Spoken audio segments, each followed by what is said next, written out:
నమస్తే అన్న. అన్న నమస్తే, గుడ్ మార్నింగ్. అరే అన్న, ఏందన్నా ఈ కాంగ్రెస్ గవర్నమెంట్ నాది పక్కన కాంగ్రెస్ అన్న. ఇంతవరకు నేను వేరే పార్టీకే ఓటేయలేదు. గ్యారంటీ ఏముంది? పక్కా కాంగ్రెస్ అంటే గ్యారంటీ ఏముంది చెప్పు.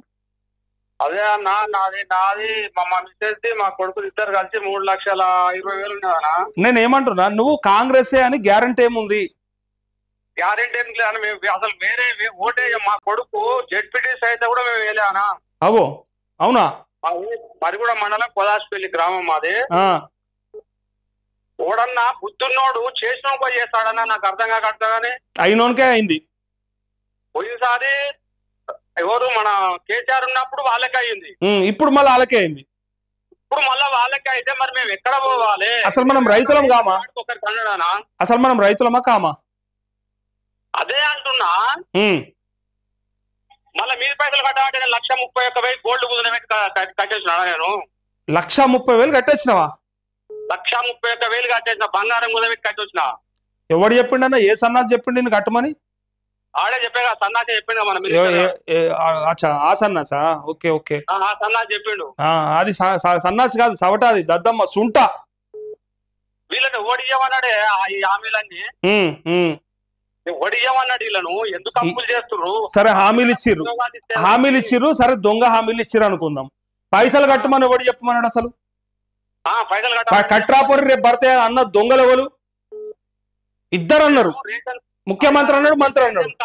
ఒకడు అన్నాడు అన్న, వీడు ఒకటే చేయి, నువ్వు లేకపోతే తలా 50,000 60,000 చేసేది ఉండే. మేము రైతులం కాదా? మరి ఇప్పుడు 21,000 కోట్లు పెట్టినామని చెప్తున్నారు కదా, అది మనిషికి 50,000 ఏనుంటుంది, అందరు రైతులకు అయిపోతుండే. అదే అన్న, ఇప్పుడు తలా 50,000 20. అదే అంటే అట్లా కాదే. ఒక తల్లి ఇంట్లో అన్నం పెట్టాలంటే 10 మంది పిల్లలు ఉంటే 5గురికి అండి పెడితే 5గురికి అన్నం పెట్టి 5గురు ఎండ పెడతదా, లేకపోతే మనిషి 4 బుక్కలు పెడతదా? మా పక్క వాళ్ళకు 5 లక్షలు వచ్చాయన్న అప్పుడు ఇప్పుడు కలిపి. నేను ఏమంటున్నా, నేను అన్నది అర్థమైందా నీకు? ఇంట్లో అన్నం వండితే 10 మంది పిల్లలు ఉంటే 5గురికే పెడతదా, ఆ 10 మందికి మనిషి బుక్క పెడతదా? అందరికి పెడుతుంది. ఎట్లా పెడతది? అది తల్లి ప్రేమ. ఆ ప్రేమ వీళ్ళకు లేదు, ఈ సన్నాసులకు. అదే అంటున్నా. ఏమన్నాడు? 3 పైసలు అన్నాడు. 3 పైసలు కూడా ఒకరికి పడుతున్నాయి. ఒకరికి 1,40,000 1,40,000 నువ్వు కార్డు కాని పెట్టావు. కార్డు ఎక్కడ పోయింది? వీడెక్కడ పోయాడు? వీడు ఏమైనా ఢిల్లీ ఇక్కడ తిరగనే సరిపోతుంది. ఇక గదే ఉన్నది కథ. మరి ముందర పడుతుందా పడదా? మరి మనము ఎట్లా మరి దీన్ని మంచిగా చేసుకోవాలో అర్థమైతలేదు పబ్లిక్ కూడా. అన్న, ఈసారి ఓట్లకు వస్తే చెప్పు తీసుకుంటా అంటావు. నీకెందుకు కాదు?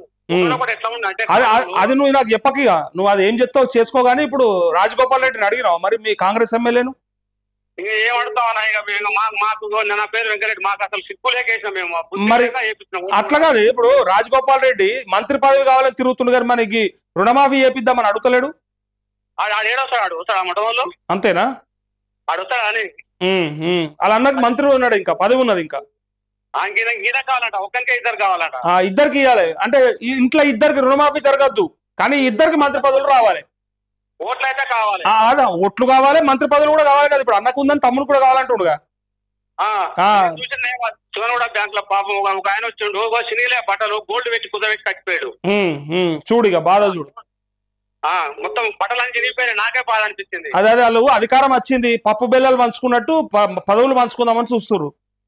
ఈ లెక్క చూస్తా కేసీఆర్ ఇక అది అట్లా తీసుకొచ్చిర్రు వీళ్ళు. గుడ్డోని కంటే మెల్లోడైనా ఏమన్నట్టు తీసుకొచ్చిర్రు.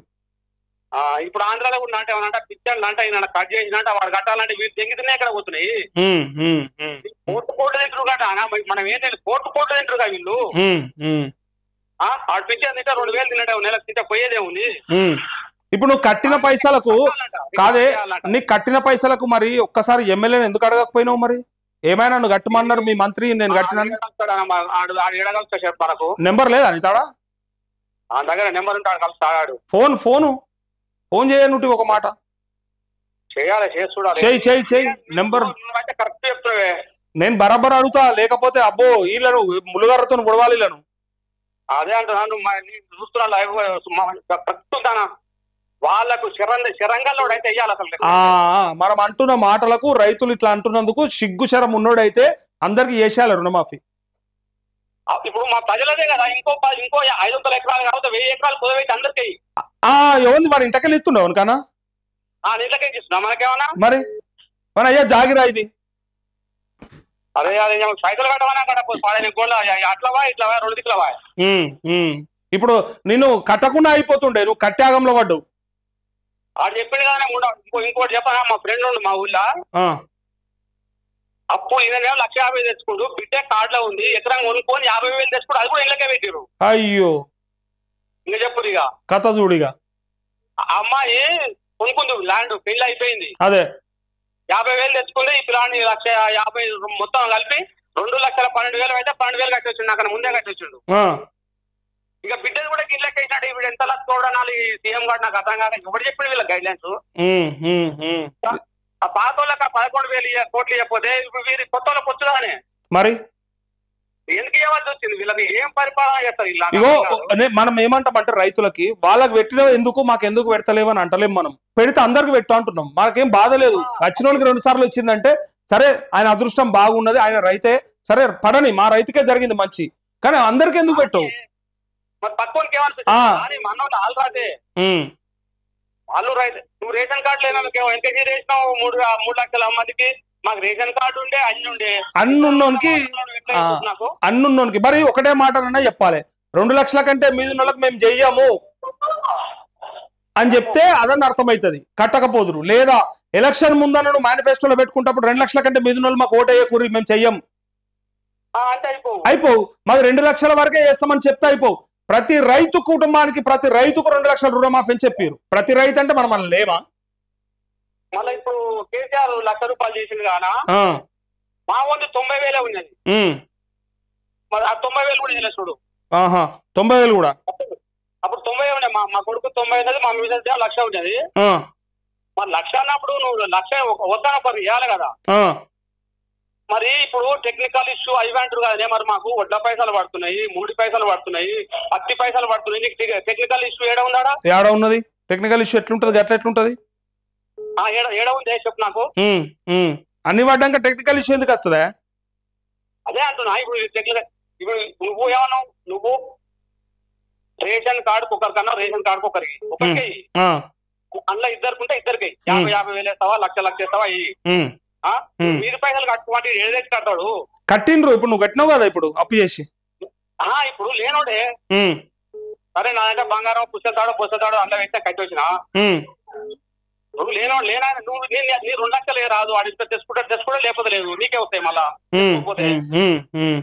అంతే కదా ఈ కాంగ్రెస్ ముండా కొడుకులు మళ్ళా రాదే ఇక ఊళ్ళో ఓట్లని వస్తే కరివి కొడతారు రైతులు అయితే రైతులకి వ్యవసాయం నేర్పుతుర్రు రైతులకి లోన్లు ఎట్లా తెచ్చుకోవాలి ఎట్లా కట్టుకోవాలని నేర్పుతుర్రు అన్నట్టు అదే అదే మనం చూపిద్దాం మనమేం చూపెట్టాలో మనం చూపిద్దాం పక్కా సర్పంచ్ ఎలక్షన్లు జెడ్పీటీసీ అన్ని చూపిద్దాం వీళ్ళు ఎలక్షన్ లోపు ఇట్లా చేయకపోతే అన్ని ఉంటాయి వీళ్ళకి ఓకేనే రైట్ ఈరోడు 7,500 అంటే 7,500 వేస్తా ఎకరానికి ఎవరు అడిగిరు రైతు బంధు పెంచుమని ఎవరన్నా అడిగినరా ఏ రైతు అన్న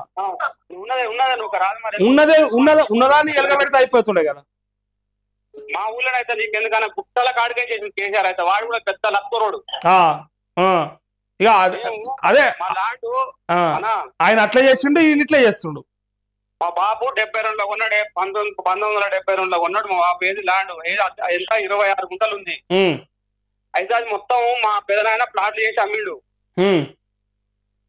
దానికి కూడా రైతు బంద్ చేస్తే చూడిగా ఆ 72లో మేము కొన్నాము మా ఇంటి నెంబర్ వచ్చింది అన్ని వచ్చినాయి ఇంకా రైతు బంధు పడుతుంది రైతు బంద్ చేస్తా 26 గుంటలకు కేసీఆర్ చెప్పి గుంటలకైతే లక్షలే ఉత్తా వేసు నాశనం వాడు నాశనమే వీడు నాశనమే ఎవడు పెట్టవాడు ఈ పథకాలు పాడుగాని ఎవడు పెట్టవాడు వీళ్ళను ఏం చేద్దాం మరి ఎట్లా చేద్దాం చెప్పు నువ్వు మావాడు ఎంపీ చేసి ఇంటనే కూర్చున్నాడు ఏం చేయాలి లేదు దొరకలేదు దానికి అంతేనా మావాడు డెఫ్ వానికి దొరకలేదు దానికి ఉద్యోగమే లేదు అంటే 6,000 పింఛన్ అంట 4,000 పింఛన్ అంట ఎవడు ఏమంటుంది 6,000 పింఛన్ అని పెట్టినా అది చాలా మంది కడి చేస్తారు పాపం సదరంలా ఇంత ఉండాలనుకుంటే చాలా మందికి ఆ నిబంధనల పేరిట చాలా మందికి రాకుండా అవుతున్నాయి పెన్షన్లు కూడా పాపం ఆయన మళ్ళీ కునగా పెట్టిండు మా ఇంటికి వచ్చిండు నీకు ఫ్రిడ్జ్ ఉంటే ఫ్రిడ్జ్ ఆడుకొని నాకు వాషింగ్ మిషన్ నాకు కొనిచ్చాడు. అన్ని చెప్పాలి. అప్పులు ఉన్నాయి మరి, అప్పులు కూడా రాసుకునేది ఉండే, రాసిరా? చెప్పినా అప్పులు కట్టమనేది ఉండే మరి ఇవన్నీ అప్పులు చెప్పినాం. అరే బాబు ఇక మరి ఫ్రిడ్జ్ కూలర్ వాషింగ్ మిషన్ రాసుకున్నావు కదా, అప్పు కూడా రాసుకో అని చెప్పి ఈ అప్పు అంతా పంపి అని చెప్పాలి. ఈ ఫ్లాట్ ఉన్నాడు, ఫ్లాట్ కొనిచ్చినాడు. స్కూటీ ఉన్నాడు, స్కూటీ ఆడు కొనిచ్చినాడు. అమ్మాయి నీ కులగా అంటే ఏంటిది, నీది ఏంటిది క్యాస్ట్ అంతే రాసుకో అంతే. కానీ అబ్బా ఇన్ని ఆయన పాపం వాళ్ళకు కూడా టీచర్లు కూడా ముచ్చుకుంటూ తలకాయ. అది కులగణన కాదు, మన మొత్తం ఎక్స్రే స్కానింగ్ లెక్క. నువ్వేంది, నీ కథ ఏంది, నీ జీతం ఎంత, నీ ఎల్ల వాడుతున్నాయి పైసలు, ఏ అకౌంట్, మొత్తం నీ జీతం మొత్తం తీసుకురాలి. సరేనే, ఓకే. అప్పుడు ఆయన చేసి రేషన్ కార్డు ఇదివరకు ఇల్లు ఇచ్చిన తీసుకునే పడుతున్నావే మనం. మరి నేను అదే చెప్తున్నా కదా, ఇల్లు ఇస్తేనే నడిచిందా కథ. అదే అంటున్నా, వాడితే మనం భోజనం. అయితే ఇప్పుడు ఏంటంటే ఇస్తా అన్నది ఎందుకు ఇవ్వ అనేది ఒకటి, అబద్ధం ఎందుకు చెప్పిరు అనేది ఒకటి, మనదే కదా మాకెందుకు పెట్టమని అడుగుతున్నాం గంతే. రాజశేఖర రెడ్డి కింద వీళ్ళంతా వేస్తానా, వీళ్ళంతా జోకర్గాళ్ళు పాపం అని రైతులు అంటారు. తప్పిపోయేదే అప్పుడు మాఫీ చేస్తాడు, 50 చేసి పడేసిండు. కట్టోళ్ళకి 5,000 వేసి కథం అంతే ఒకటేసారి. ఆయన అసలు లీడర్ అంటే ఆయన, వీళ్ళంతా జోకర్గాళ్ళు లఫుడ్గాళ్ళు అంటారు బయట రైతులు. ఇక మా ప్రాజెక్టు పెట్టిరయ్యా, ఇక 11 ఏళ్ళు అయిపోయింది దాని పాడే. కానీ ఆ పూలు పోయిన వాళ్ళది ఏం బాధ. ఏదో మన బై ఎలక్షన్లు వచ్చాయి కాబట్టి అది రాజగోపాల్ రెడ్డి రిజైన్ చేసిన పైసలు వచ్చినాయి. కానీ ఇప్పటికి కూడా రాకపోయిందా, లేకపోతే ఇప్పుడు కూడా కాకపో, ఇప్పుడు కూడా రాకపోయిగా. సరేనే, ఒకసారి నీ రాజగోపాల్ రెడ్డితో మాట్లాడతా, నేను మీ ఎమ్మెల్యేతో మాట్లాడతా, ఫోన్ చేస్తా. సరేనా? సరేనా? ఓకేనే, రైట్, నమస్తే.